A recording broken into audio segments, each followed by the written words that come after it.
Assalamualaikum warahmatullahi wabarakatuh. Bertemu kembali dengan saya, Tubagus Erwin Nurdiansyah. Pada kesempatan ini saya akan mencoba menjelaskan terkait dengan initial assessment. Apa itu initial assessment? Yaitu pengkajian dan penilaian awal pasien trauma. Nah, materi ini saya berikan kepada rekan-rekan mahasiswa keperawatan gawat darurat yang mengambil mata kuliah keperawatan gawat darurat.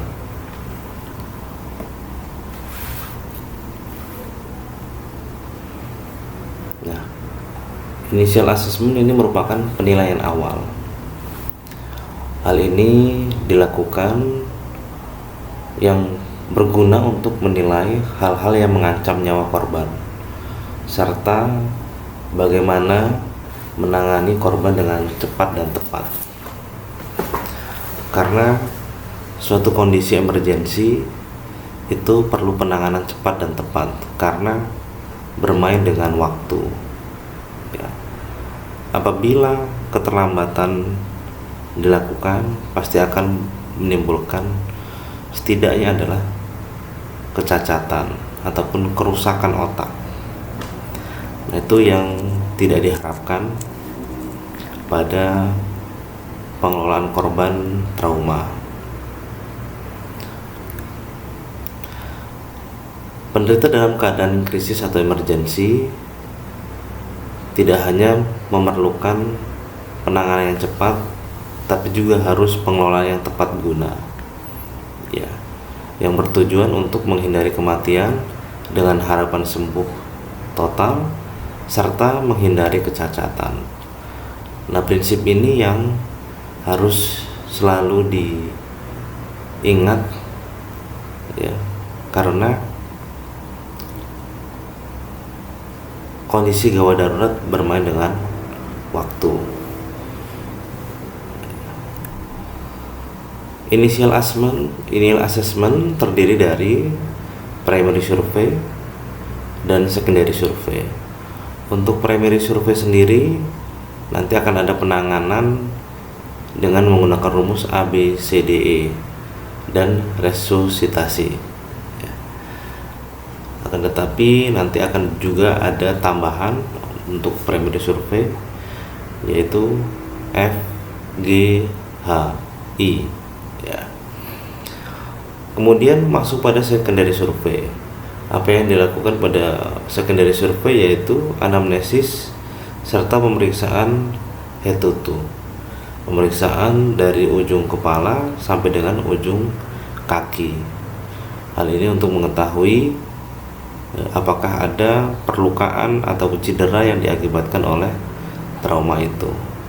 Apabila telah teratasi primary survey dan secondary survey dan kondisi pasien sudah stabil, maka perlu penanganan definitif atau menetap.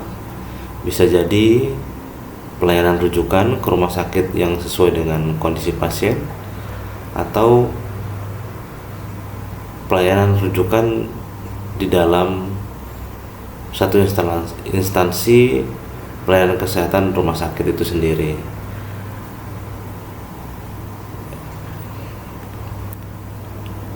Nah, ini hal-hal yang perlu diperhatikan sebelum kontak dengan pasien, ya. Selalu pastikan 3A apabila dalam kondisi seperti pandemi ini. Itu sangat penting untuk 3A. Yang pertama adalah aman diri dengan menggunakan alat pelindung diri seperti halnya masker, sarung tangan, kacamata, apron, dan lain-lain. Kemudian aman korban serta aman lingkungan.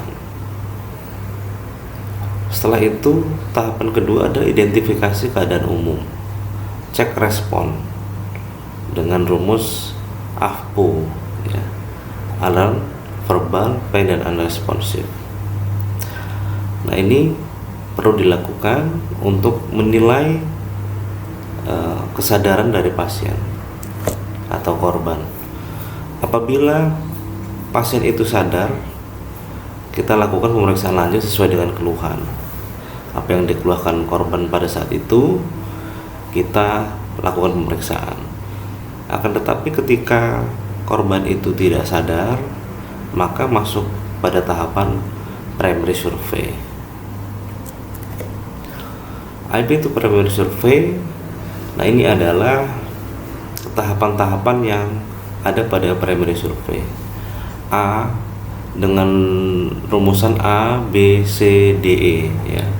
A itu RW. Pada RW kita juga lakukan kontrol servikal. Biasanya pada pasien-pasien trauma patut kita curigai adanya fraktur servikal. Kemudian B itu adalah breathing ya, pernafasan plus oksigenasi atau ventilasi. Jadi kita periksa pernafasannya, kemudian selalu kita berikan oksigenasi sesuai dengan kebutuhan. Adapun C adalah sirkulasi dan kontrol perdarahan. Ya, kita memeriksa sirkulasi tubuh pasien dengan mengontrol perdarahan. Apakah ada sumber perdarahan baik internal maupun eksternal. D-nya adalah disability, pemeriksaan status neurologis. Akan nanti kita periksa tingkat kesadarannya, kemudian reaksi pupilnya, dan tonus ototnya. Selanjutnya adalah exposure, E-nya ya, kontrol suhu dan DOTS. Nanti akan ada deformity, open wound, ya, tenderness and swelling. Kita masuk pada tahapan yang pertama, yaitu airway. Airway jalan nafas ya. Pada saat kita menemukan korban yang ada di pelayanan kesehatan,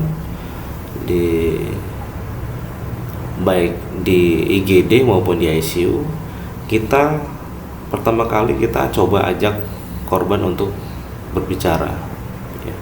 Apabila korban itu berbicara mengeluarkan kata-kata yang cukup panjang ya, berarti bisa kita asumsikan bahwasanya korban dalam kondisi baik untuk airway dan breathingnya ya, untuk sementara ya, sembari kita melakukan pemeriksaan lebih lanjut ya. Akan tetapi ketika korban, ketika kita panggil atau kita ajak bicara tidak berespon ya, ataupun mengerang ya, berarti ataupun sesak, berarti pasti akan ada permasalahan yang ada pada airway dan breathingnya. Untuk kasus-kasus trauma pada airway, kita selalu lakukan pemeriksaan jalan nafas itu disertai dengan kontrol servikal ya, karena kita patut curigai adanya fraktur servikal ya. Tanda-tandanya apa ya? Apabila korban mengalami trauma kapitis dan penurunan kesadaran ya, ketika kita ajak bicara tidak ada respon, kemudian lihat ada tanda-tanda luka ya, yang ada di daerah klavikula ke arah kranial, jadi dari bahu ke arah atas kepala ada tanda-tanda jejas. Kemudian kita lihat kondisi pasien mengalami multiple trauma, jadi trauma lebih dari 2-3 segmen atau bagian, serta biomekanika trauma mendukung ya. Apakah korban ini ditabrak dari belakang, apakah ditabrak dari depan, ataupun terjun bebas ya. Jadi itu hal-hal yang bisa membuat kita patut curiga bahwasanya korban mengalami patah leher atau fraktur servikal ya. Dan apabila korban mengalami fraktur servikal, maka kita akan melakukan fiksasi kepala secara manual ya. Ini dengan menggunakan neck collar atau bahkan bisa dipasang head stabilizer ya, head stabilizer. Nah, ini untuk menjaga pergerakan dari leher korban, karena berbahaya sekali apabila korban mengalami fraktur servikal kemudian terdapat banyak pergerakan pada area leher, ya. Kita takutkan bisa menciderai sistem persarafan yang ada di area leher serta pembuluh darah yang ada di daerah leher. Maka kita melakukan fiksasi secara manual dengan neck collar atau head stabilizer dengan tujuan meminimalkan pergerakan dari kepala atau leher. Nah, kemudian kita juga patut curigai adanya fraktur dasar tengkorak atau basis kranii apabila kita temukan beberapa tanda seperti halnya keluar darah dari lubang hidung, otorea, keluar darah dari lubang telinga, ya, atau rhinorea, ya, serta ada beberapa tanda-tanda yang lain seperti raccoon eyes seperti ini. Jadi seperti mata rakun, ya, hewan rakun itu ada lingkaran hitam di sekitar matanya.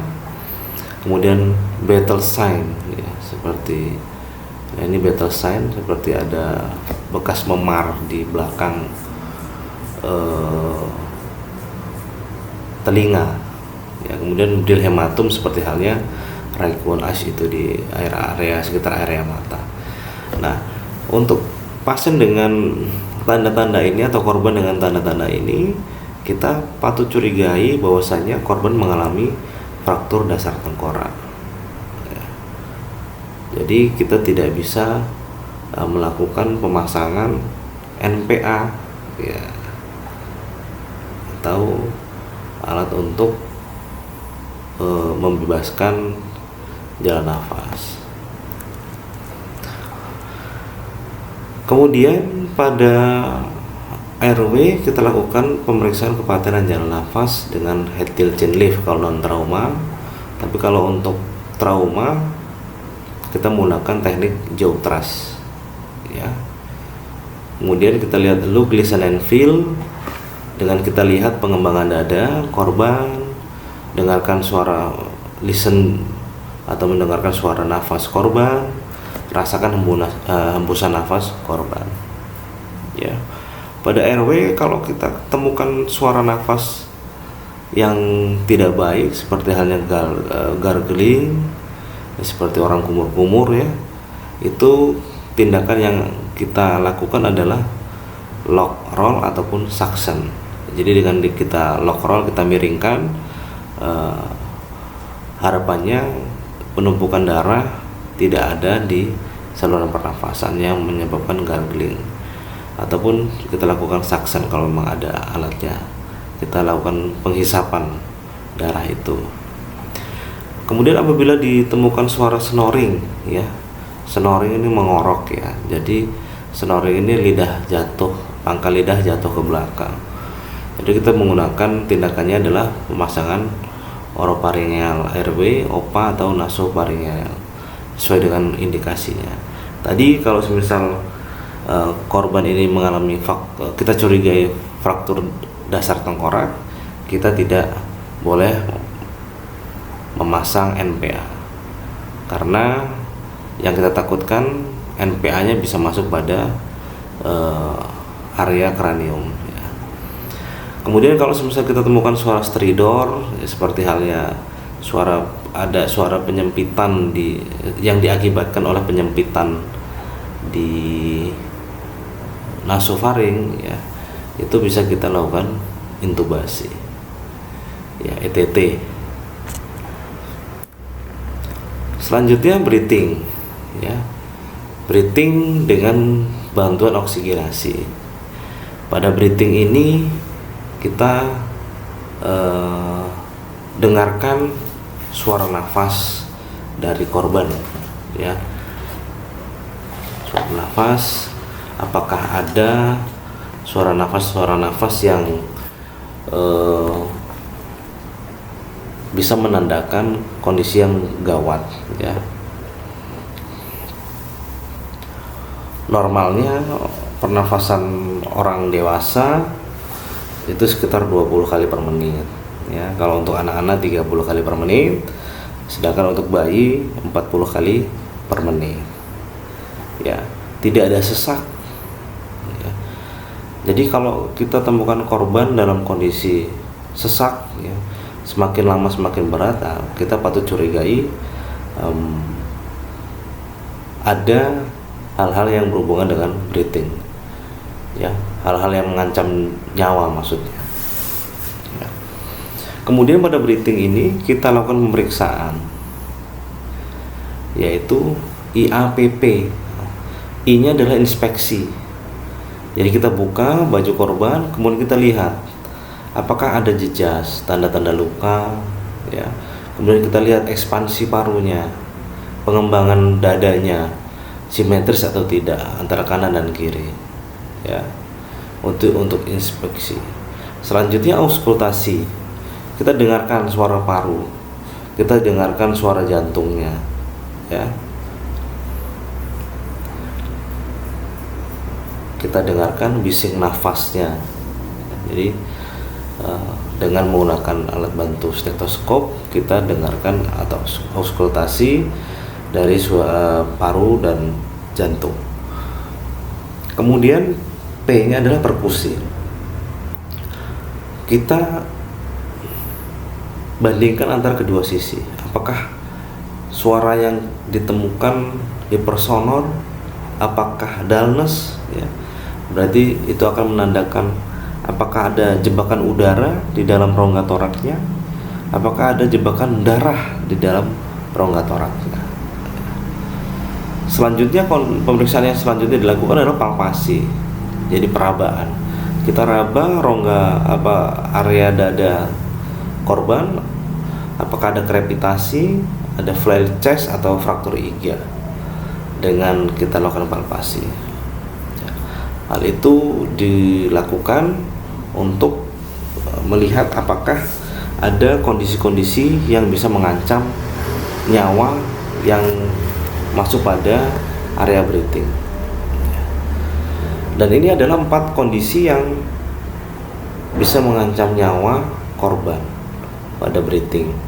Yang pertama adalah open pneumotoraks. Ya, jadi ada luka terbuka di rongga toraksnya. Jadi ada akses antara internal toraknya itu dengan atmosfer luar, ya. Jadi akan ada nanti suara sucking chest, jadi ada penghisapan udara lewat lubang luka. Kemudian tension pneumotoraks, ya, hampir sama, ya. Akan tapi ini lebih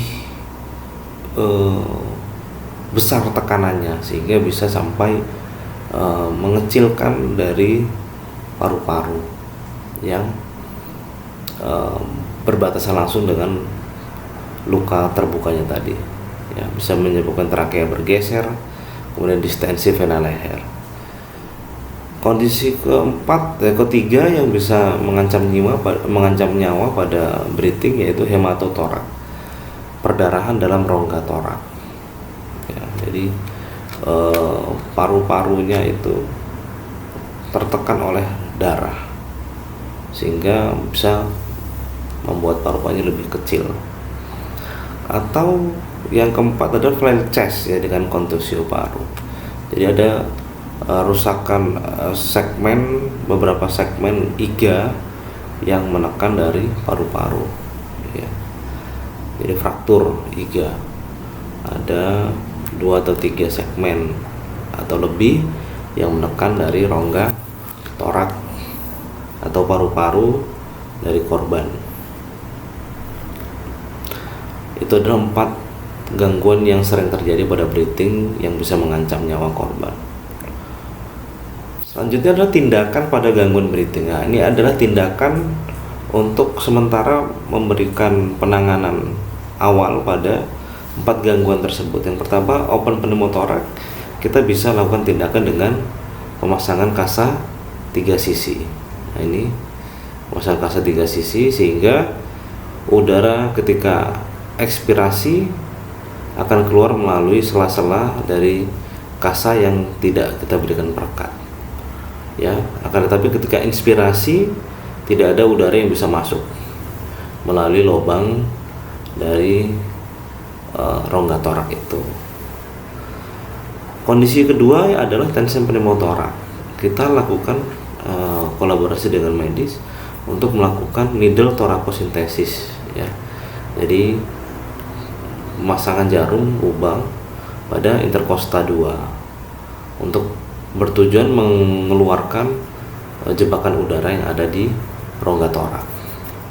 Seperti ini. Ya. Selanjutnya adalah hematotorak ya. Jadi ada pengumpulan darah di dalam rongga torak sehingga kita bisa kolaborasi dengan pemasangan WSD, water cell drainase, dengan harapan darah yang terjebak di dalam rongga torak bisa keluar. Akan tetapi kita tetap mempertahankan kondisi torak dalam keadaan steril ya. Kemudian untuk frail chest kita berikan analgetik ya, kemudian assisted ventilasi dengan bantuan nafas tambahan. Selanjutnya setelah breathing teratasi, kita masuk pada sirkulasi ya. Pada sirkulasi ini kita lakukan sekaligus kontrol perdarahan ya. Pada sirkulasi kita lakukan pemeriksaan identifikasi sumber perdarahan baik eksternal maupun internal ya. Apakah ada luka terbuka yang menyebabkan hilangnya darah banyak ya. Kemudian kita kaji nadi, kualitas, kecepatan, dan keteraturan, serta kita nilai akral korban dingin atau hangat. Kalau mempunyai cukup waktu banyak dan ada tenaga bantuan yang lain, kita bisa lakukan pengukuran tekanan darah ya. Karena pada sirkulasi ini kita perlu ingat bahwasanya ketika kita menemukan akral dingin, nadi cepat dan lemah, kita patut curigai adanya shock ya, hipovolemik ya. Shock hipovolemik ini akan sangat berbahaya pada kondisi korban tidak sadar ya. Jadi nadi dan keadaan kulit itu, akral itu yang bisa secara langsung memberikan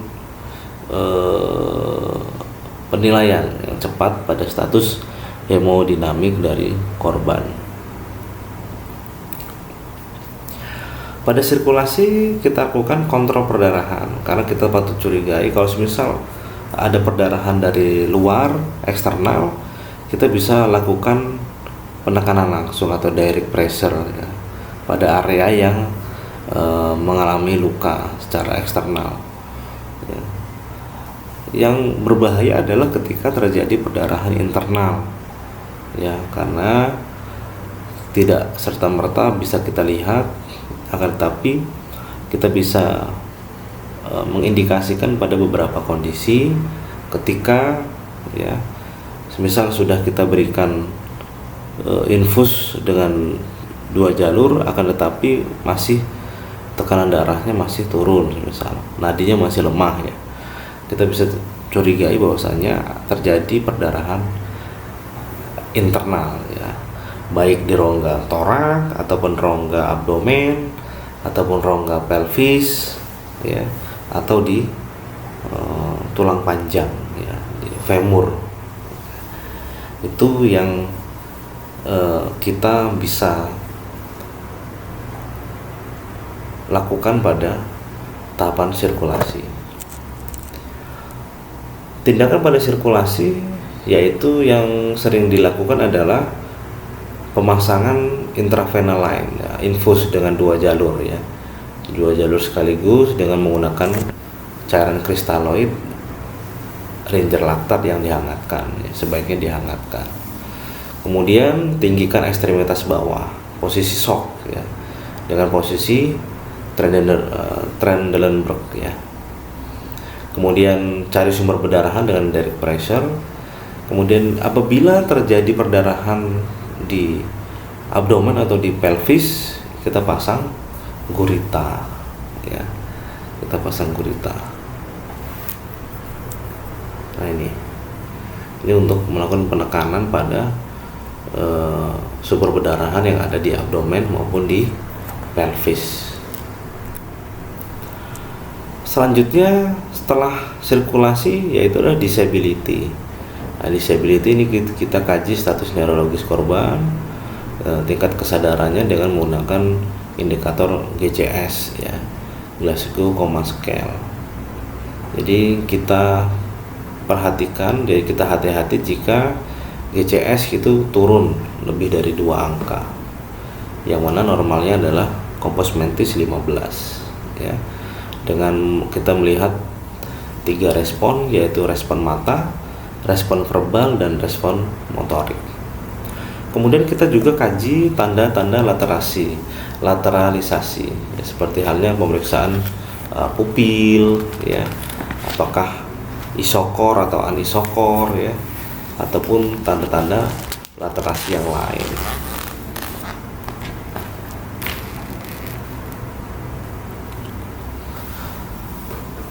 Jadi perlu diingat untuk GCS ini sangat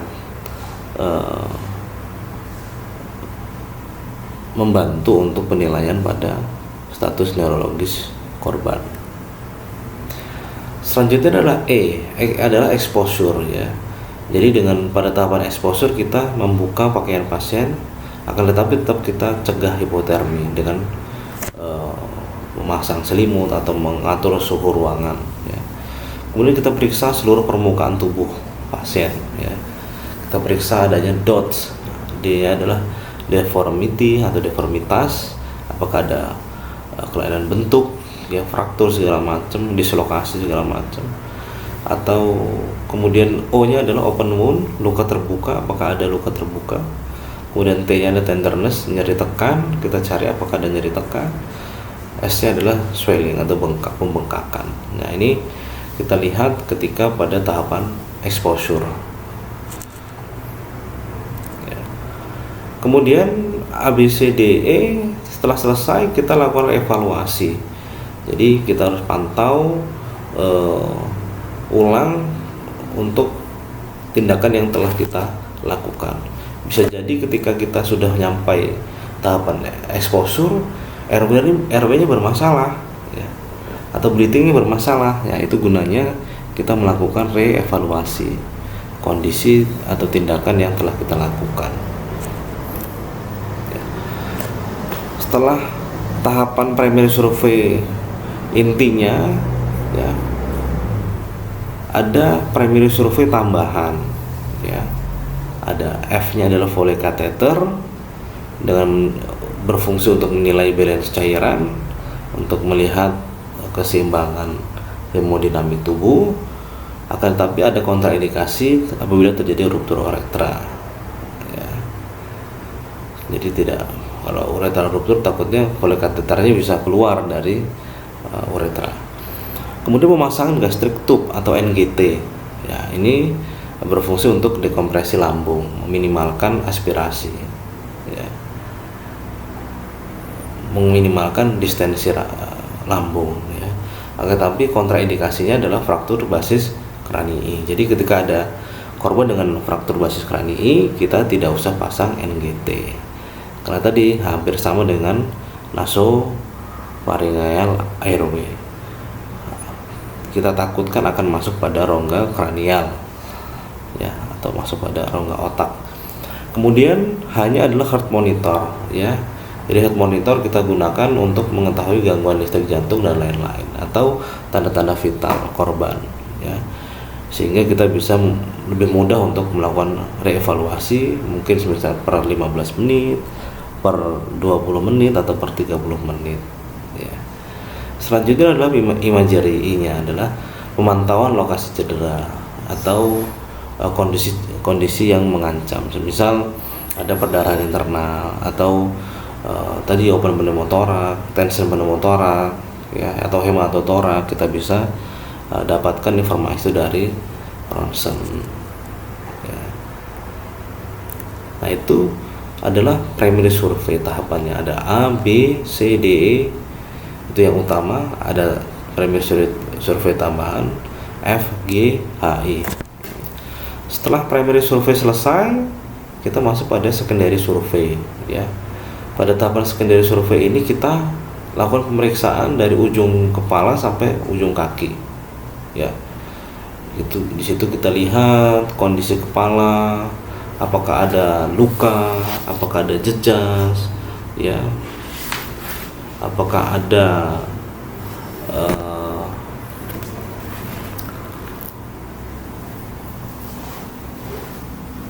kontusio, apakah ada fraktur, apakah ada luka termal, ya.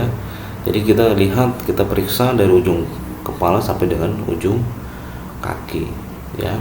Ini untuk data tambahan serta penanganan lebih lanjut, ya. Kemudian kita lakukan pemeriksaan tanda-tanda vital. Kemudian kita periksa tiap lubang tubuh, apakah ada perdarahan ataupun yang lainnya. Pada secondary survey juga kita lakukan anamnesis, ya, atau kita bisa kaji riwayat, ya, riwayat. Di sini ada beberapa singkatan yang bisa memudahkan kita untuk mengingat, ya. Yang pertama ada EMPEL, alergi, medikasi, past illness, last meal, dan event, ya. Jadi kita tanya pada keluarga ataupun yang mengantar korban itu, apakah ada alergi korban ini, alergi obat ataupun alergi makanan, kemudian apakah ada obat-obatan yang sedang dikonsumsi, kemudian penyakit penyerta, ya, kemudian mungkin terakhir makan kapan, terakhir makan apa, kemudian kejadiannya bagaimana, atau dengan kompak, ya, hampir sama dengan EMPEL. K-nya adalah keluhan, O-nya adalah obat-obatan, M-nya makan terakhir, P-nya penyakit penyerta, A-nya alergi, dan K-nya kejadian. Nah, ini hampir sama.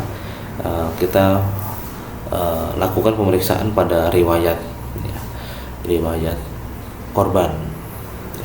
Kemudian kita juga perlu mungkin lakukan foto ronsen, ya, atau pemeriksaan laboratorium, ya, berguna untuk penunjang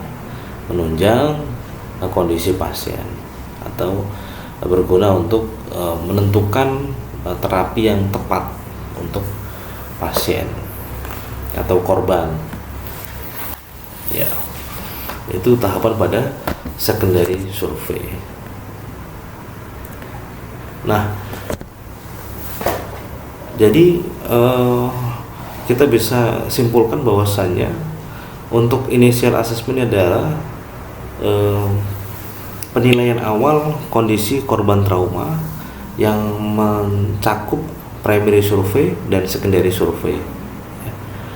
Apabila primary survey dan secondary survey sudah diselesaikan, maka kita harus berikan terapi definitif atau menetap dengan pemberian pelayanan rujukan sesuai dengan kondisi pasien. Mungkin demikian materi yang bisa saya sampaikan. Mudah-mudahan bermanfaat untuk kita semua, dan mudah-mudahan bisa memberikan wawasan dan gambaran pada kita semua untuk bagaimana caranya kita memberikan penanganan awal pada korban-korban trauma. Mungkin itu yang bisa saya sampaikan.